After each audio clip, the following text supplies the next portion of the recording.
Here I have myPhone Hammer Force, and let me show you how to enable developer options on the following device. So at the very beginning, let's start by using your home screen. Let's unlock the device. Here you have to find and select the apps icon. Let's choose settings.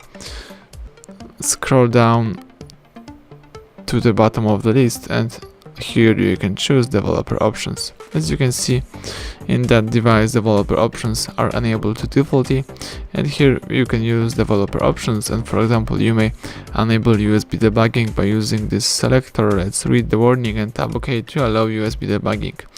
So that's it. Thank you for watching. Please subscribe our channel and leave thumbs up under the video.